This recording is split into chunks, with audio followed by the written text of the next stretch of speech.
I'm going to explain why this song is so difficult in reality. So it's a song called Never Going Back Again by Fleetwood Mac, written by Lindsey Buckingham for the Rumors album. Fleetwood Mac, one of the few bands that the Beatles openly talked about, like, oh, they're like all positives. Usually, John had something to say about somebody, but he liked the way Lindsey Buckingham looked. He liked his style. He especially liked that he uses this thing called Travis picking, which is it's a running bass line. So the thumb is constantly in motion.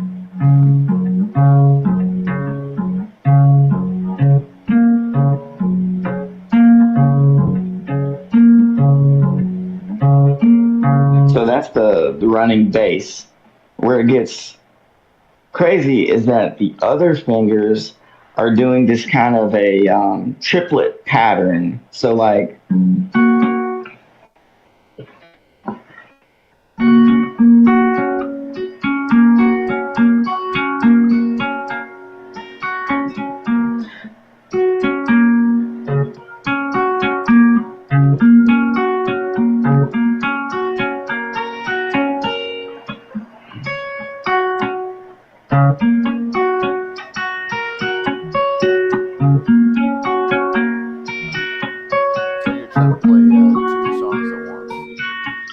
exactly. Now, that's just the rhythmic pattern of the right hand.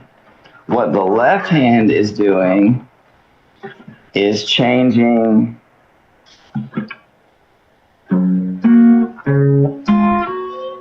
So, I'm hang on. You know, I'm filming a video, right?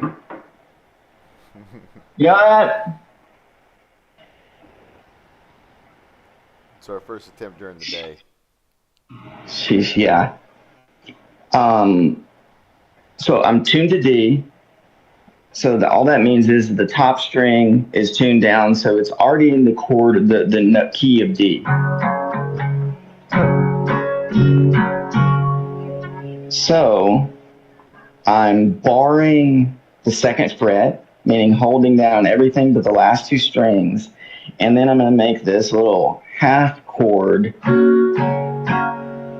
which is kind of an accented D chord. Now I'm going to go off and on and off and on and use that pattern. So off and on, meaning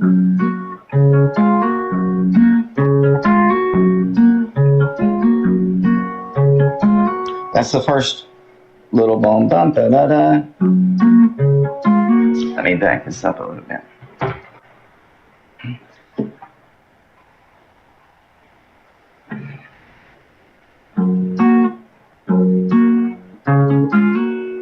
Now I'm going to use my pinky to add this, what is it, a fifth or a seventh? Either way, I'm using the pinky. So it's almost like a banjo chord, and I have to add that in on the pattern. So after the bump, I need to make it resolve in a sense. So I'm going to do that. Now I'm going to go up so that I can come back down.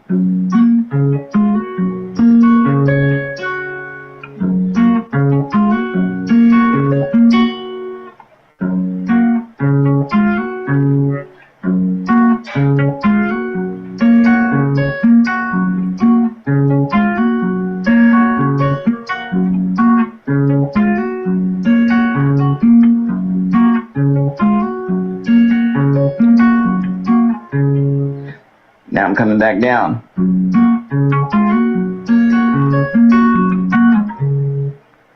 Then I'm going to make a little.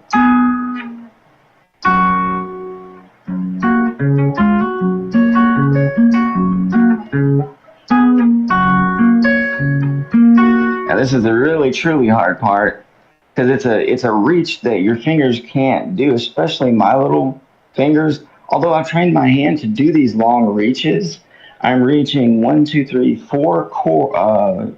frets to make these two down here and then to bar this one up here. It's really uncomfortable, super uncomfortable. But I have to continue the same Travis picking down here. But I'm not going to go with these three. Now I'm going to jump up an octave up here. So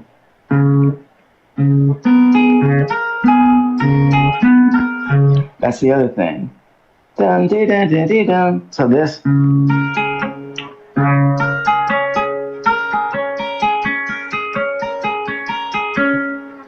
You're also keeping that running bass going, so it has to go.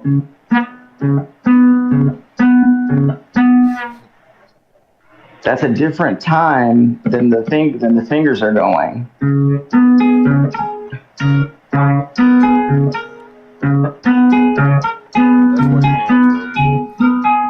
Yeah.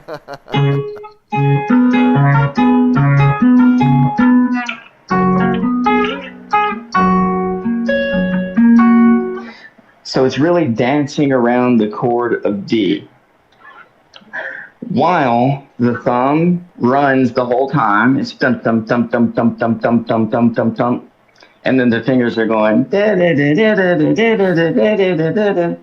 while this one is doing a third thing. That's the gist of what makes the song so hard. It's three things that are happening independent of each other. You got to make sure that this one moves at the right time so that you get the right sound on your clang, clang, clang, clang, clang, clang. Otherwise, you're like, and I'm way off, and then it's over. So everything has to be exactly at the right time. And the way I practice that is if I start on the right notes, I'm good. Because now I know that if I keep my foot in the right time, I know in this pattern, after, I know after that many beats, then I'm going to go up and then back down. And then after that round, I know I have to change to the middle eight portion, which is a completely different song. It changes from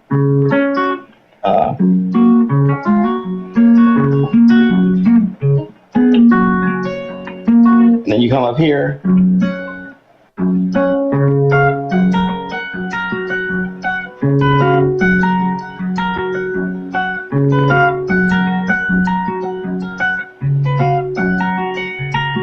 Then back.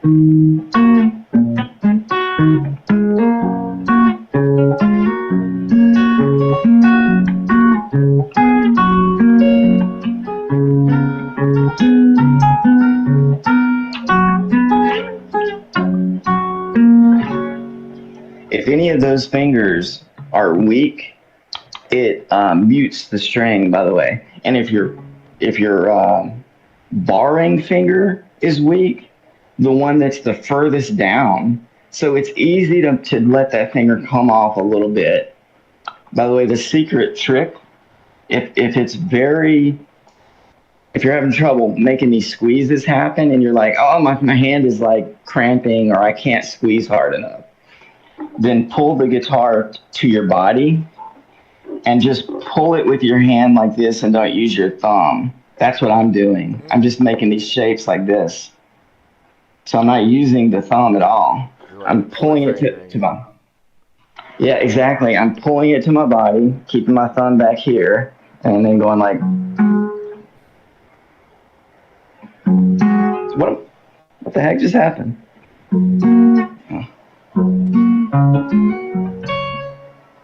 Well, this could be a video all on its own. I think we end it right here just to and then replay the song with it either before or after, probably before, and then I agree. Of it. Yeah, so that's another. We got two in the bag. Well, let me play the song one time and put that all together. So if I just put all of that together and you see it play out in front of you and realizing of the three things that have to happen and the running bass line and how the time changes for one hand but not the other one, that is something that makes the brain haywire. Because if you hear a bump, bump, bump, bump, the hardest thing to do is now change that beat, but keep it. If that makes sense. Well, So you keep the. let's pause it before you do though, because I gotta let my dogs in. So Go ahead. Hold that thought. Yeah, go ahead.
All right, I'm back. Okay. So, D A D G B E. This is also what the Beatles do in this song, I've Got a Feeling. And the Rolling Stones love this little start me up.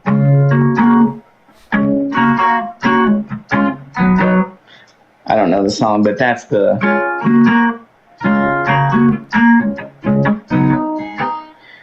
don't know.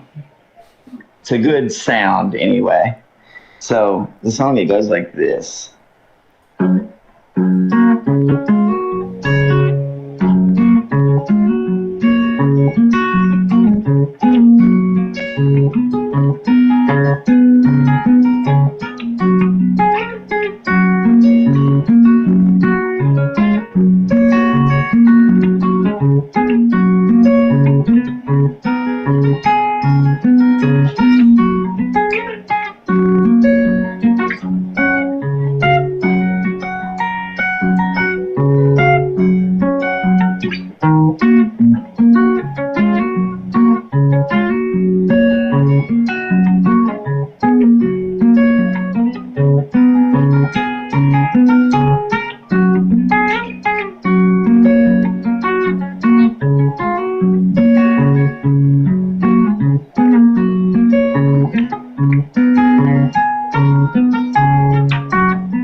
That's it. Excellent, my friend. Well, that's perfect. Now, That's a perfect episode all in itself. that just for knowing, Fleetwood Mac has another song that people might be familiar with called "The Chain," that uses this same tuning, same methods, same everything. That's a little bit easier. I mean, anybody, even if somebody plays the guitar, they're going to try to play that first song and have a heck of a time doing it. It's super hard, super hard. But the Chain, this song is much easier. You still get the same little vibe out of it. It's not I guess it's more of a moody song than the one we were just doing. But just give this a little quick listen. and it's another boom, boom, boom, boom. You got to have that, and you'll be able to hear the bumps on this one.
That's it. Good stuff. Good song. A lot of their songs are in that same D chord. Anyway, for people that are musicians or learning to play, not the best to start with, but to think about, to maybe work on with just the simple parts like the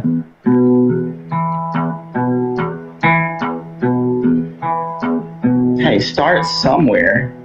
If you can get the thumb to do something, I promise you that's a starting spot. If you can make your fingers just okay, that's something. Get that timing down. Boom, boom, boom, boom, boom. Boom, boom, boom, boom, boom. Boom, boom, boom, boom, boom. Boom, boom, boom, boom, boom. That alone is worth gold. Because you're just like in Jiu-Jitsu, your goal is way down the line. But if you judge yourself by not being able to do that, then you'll quit immediately. Because you're back here, you're just learning, right? You're just starting. So start with something basic, some rhythm. Chug, chug, chug, chug, chug, chug, chug, chug, chug, chug, chug, chug, chug.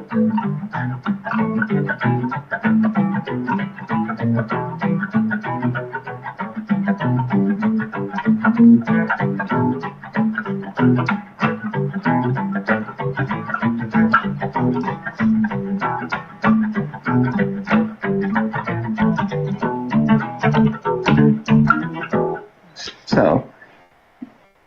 if you want to get to 2, start at 1.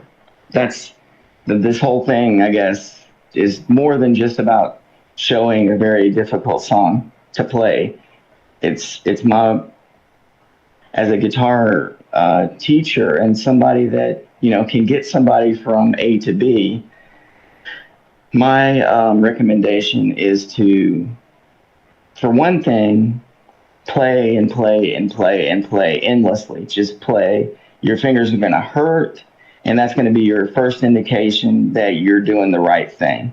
So when your fingers start hurting, you say, okay, I know that I'm headed down the right road right now.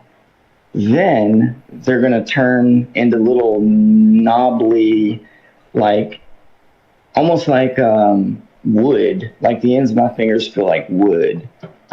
They literally are numb. They have pads on them like that thick. So it stops hurting, and then you can really practice. So that's my recommendation: is go until it hurts, keep going, create these pads on your fingers so that you can practice without that constant ow, ow, ow, ow, ow, ow, ow. Because you won't get anything out of that. It's just something that you have to do. You have to go through the pain stage. Anything good requires you to hurt for it. Right? Yeah. So, suffering involved. Any questions, Roger?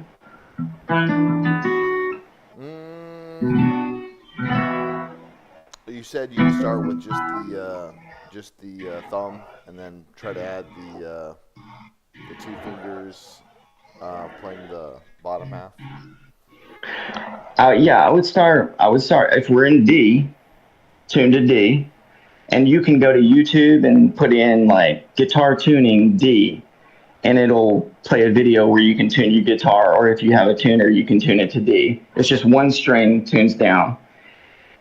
And then, work on, first of all, making your one string, one thumb sound good. And if you have a pick, do the same thing with the pick.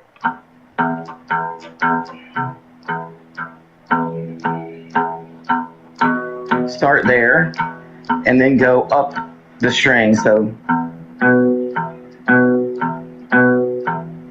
1, 2, 1, 3, 1, 2, 1, 3, 2, 1, 3, 1, 2, 1, 3. That's at least getting you started on the mindset of like timing and keeping this thing going. It's like juggling. And that's all of guitar, playing the guitar, is timing and juggling. But the main thing is, how do I practice in order to play? Because if I tell you how to play it, you'll never be able to play it. But if I tell you how to practice it, you will. You see what I mean? Yeah. And that's the magic, is how do I practice the song? So that's how you tune it out of D.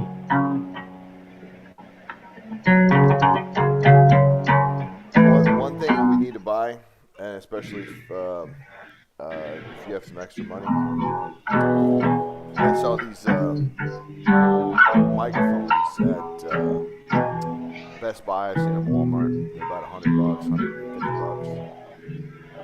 But they're specifically for podcasting. I think we have like limited range on our mics. That way the sound, especially if we're playing the guitar, will come out even more. It'll be even more professional, clear sounding. How much can you hear? Can you not hear the whole thing? I actually can hear it way better than before. I can hear it really good.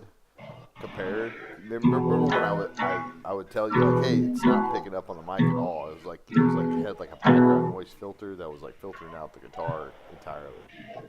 Yeah. But that's Oh not the yeah. case in this. For some reason, this one is just coming out a little bit kind of like warm sounding. It's like there's a slight crackle. Yeah. I got it. But we can I fix wonder if that with it's. a $150 mic, $100 mic. I wonder if being in D had anything to do with that, because the frequency of it would have wobbled in a real weird way. Let me see. Do you know the song Psycho Killer? Psycho Killer. Fa, Yeah. fa, fa. Let me see if I play in a song in E, if it does the same thing. Um,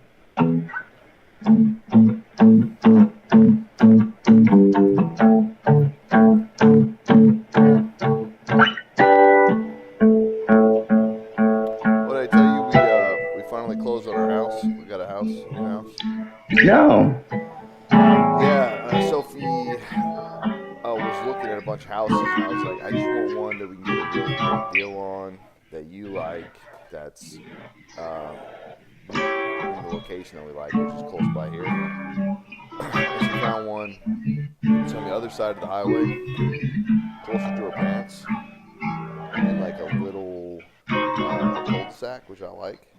It's tucked away, and they came down like $62K off the price. So it was like we got it for $279 minus another like $15,000 in closing costs.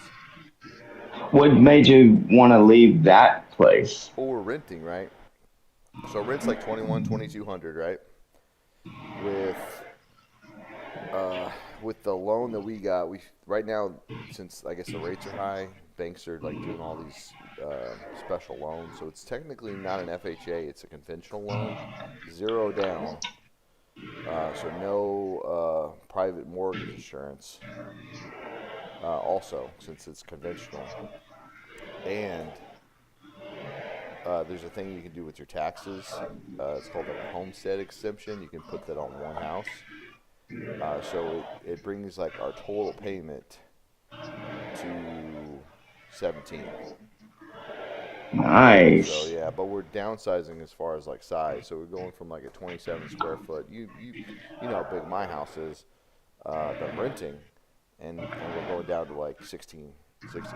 But with the kids, I mean they spend most of the time with their moms now. We just have like this big empty house with just us two. We don't even go into like 4 of the rooms. It's crazy. How many rooms is the new house? It's a 3-bedroom, so it's instead of a 4-bedroom, it's a 3-bedroom. 2-bath. It's just smaller. It's like all the rooms are smaller. The master bedroom is like half the size. Nice. Yeah, it should be easy to keep clean, and it's pretty much like a stud. It was basically redone for the studs. So it's like all new drywall, all new. It was probably a smoker's house, and they just ended up tearing everything out. So yeah, they replaced all the sheetrock, painted it, put new floors in it, put a new kitchen in it. Wow. It was a good deal. I was like, I'm only gonna go for a good deal, but I think they got pissed that they had to sell it for like a slight loss or break even because they were really close. They kind of pranked us. So I'm pretty sure it was them. I don't know if it was. I can't prove it. But right before we closed on the house, or maybe right after we closed on the house, and it got funded, somebody let themselves into the house that had a key and like pissed like in 3 different spots in the house. Yeah, can you believe that shit? That's so crazy. You think they did that? Who else would? They're the only ones that had the key. Why would they do that? I don't know. It was the weirdest thing. I mean, if it wasn't them, it's still very weird. Like, who else Did Amber Heard live there? Amber Heard was the previous owner. No, I'm just kidding. She was not. No turd. Because she did Amber Heard, exactly. Amber Heard, yeah. No, it's funny. So, we put like baking soda and vinegar, and mopped it all up and got it all out, but it was still like really weird. Does it smell like pee? Yeah, it was like it was straight up urine because we worked in nursing homes. We know what human urine smells like. So who knows? I would ask. Maybe it was the previous owner or somebody that still had the key. It was somebody that had the key. So I don't know if they changed the locks initially or what, but yeah, it was weird. I would ask them to come down some more on the rent. It's already done. It's our house. Wow. Yeah. So they peed in your house. They peed in my house. Well, yeah, that's something you need to talk to them about and be like, dude, can you shed some light on this? It smells like pee in here now. They don't know nothing. So it's weird. Oh, did you ask them? Realtor. Well, we talked to our realtor about it, and she reached out to them, but yeah, it was just really weird. She's like, "What the fuck? Like, why would somebody do that?" I was like, "They're like, maybe it's a contractor, maybe it was like a neighbor that had a key, maybe it's a squatter situation." We're like, we don't know what it is. I bet they were squatting. But you can't get into the house. You can't like lock the door behind you, and all the doors were locked when we got there, so it's really weird. Well, whoever did it, yeah, had to have the key. Period. So first thing we did is change the locks. Well, it's a smart key, so you could program it to a new key, which we have a bunch of, since Sophia was in security cells, she had a whole bunch of extra locks. And we just reprogrammed the key and then made copies and gave them to her parents, in case they need to get in the house. They help us out a lot. But yeah, now we're the only ones with the key, so it won't happen again. And we're going to put a bunch of cameras up there and start moving things over. So it worked out great because we have the key. We've had the key for a week, and our last day at this house is on May 31st, and we don't have to make so our last rent payment is going to be May 1st, and then we don't have to make a house payment, which is only going to be $1,700 on June 1st. So there's no double payments. I thought we might have to make a double payment, but it all lined up perfectly. Nice. Is it over on the side where y'all used to live? So it's on. So you know where my house is. So it's like if you go down Culebra towards the highway, and then you just, instead of getting on the highway, you just go down another, a couple miles, and it's in those neighborhoods. So it's like, it's like right on the edge of like my mother-in-law and father-in-law's neighborhood, and the houses are a little bit bigger, so they're more like in the 250, 300 range, and they're in like the 200, 250 range. 150 to 225 really. Yeah, they have smaller houses over in their neighborhood. But HOA seems like a nice neighborhood. Seems like it's quiet. We're in a cul-de-sac. There's a room for me to park about 10, 15 cars. So if I have to do churro, I'm good there. I can fit 2 in the garage, 4 in the driveway, and then probably 10, 11 on the street.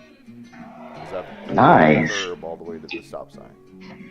That's like at least 11 cars, but I don't want to ever have to park that many cars, but it's nice knowing I have room to park some cars. Yeah, it seems like a better scenario all the way around over there. You'll save a little bit of money and works out. Well, plus Sophia can actually decorate it the way she wants to. She wants to do like this tiled backsplash in the kitchen. She wants to decorate a certain way as far as like the walls and things like that. So yeah, she's looking forward to doing all of her home projects. She's watching her TV show. She's nesting. Since we're gonna have our first child in June. So she's been working on furniture. She's been painting furniture, refurbishing furniture. Like some of the stuff we had in the house, like it's coming out really good, man. How's everything with the baby? Good, yeah. She's just going on regular checkups, so everything's looking good. He's getting big. He's gonna be a big guy, so everything's looking good. So how far along is she? What was it, 27 and a half weeks? 27, 28 weeks, bone temple. Dang. So the baby is like majorly developed. Yeah, yeah, big time, big time. He's like 3 pounds. Wow. Yeah. You've seen the good pictures? Yeah, they did a couple different ultrasounds already, and then we're gonna do a 3D. So I'll have to send you some. You haven't seen his face yet, though. Yeah, but not on 3D yet. Yeah. Just a Yeah. side profile and there's a nice outline. You see his head. He's well developed. He's moving a lot. I've been reading That's a lot. awesome. We'll play a lot of music and math and all kind of stuff. Oh yeah, oh yeah. She's taking some supplements I found. I don't want her to. Postpartum depression is a real SOB. So I'm Yeah. hoping this I guess cocktail of prenatals, like methylated B vitamins, like methylfolate. So she won't have a Hmm. whole bunch of stuff that certain people can't absorb. Because I'm like, yeah, postpartum depression is real. So It's real and it lasts way longer than people know. sure, Like you can sure. be in that for years. I would say, yeah, you sounds like you're doing the right thing. And then once the baby comes, just keep her, happy and taken care of and around people because Oh that yeah, feeling of being like alone when you've always had somebody with you for the past 9 months, like you're alone. yeah, yeah. Well, what's great is, so we're saving up. I know we just got this house, but it was zero down, so we got all of our earnest money back. So we are saving up. We're trying to save up enough so that she can take 3 months off. So, but she's gonna get Nice. like half pay. She's gonna cash out like 2 weeks of vacation, and then she's gonna get like 2.5 months of half pay because it's like a short-term disability, right? This qualifies. So she's gonna get half her paycheck. So I just have to replace those halves, and we're golden. And I was like, well, you're not gonna be using much gas. You're right down the street from your mom. She's gonna be over there all the time. It's gonna be good. So, and I'm planning on taking a couple weeks off, and then hopefully continue to work from home. My boss said at one point he might have me come back to the office. I hope that is never. I wouldn't. I mean, especially if it's during that time, Yeah, you got to be there for the first, especially for that first few weeks. Like I was home nonstop, as you know, for 2 weeks with at least, at I think a least. month with Hyla. Yeah, yeah, even better. So Even better. just Well, I mean, super hopefully we fun. save up enough, and then we're golden, and I can maybe even take a little bit more time. Well, it sounds good. That sounds fantastic.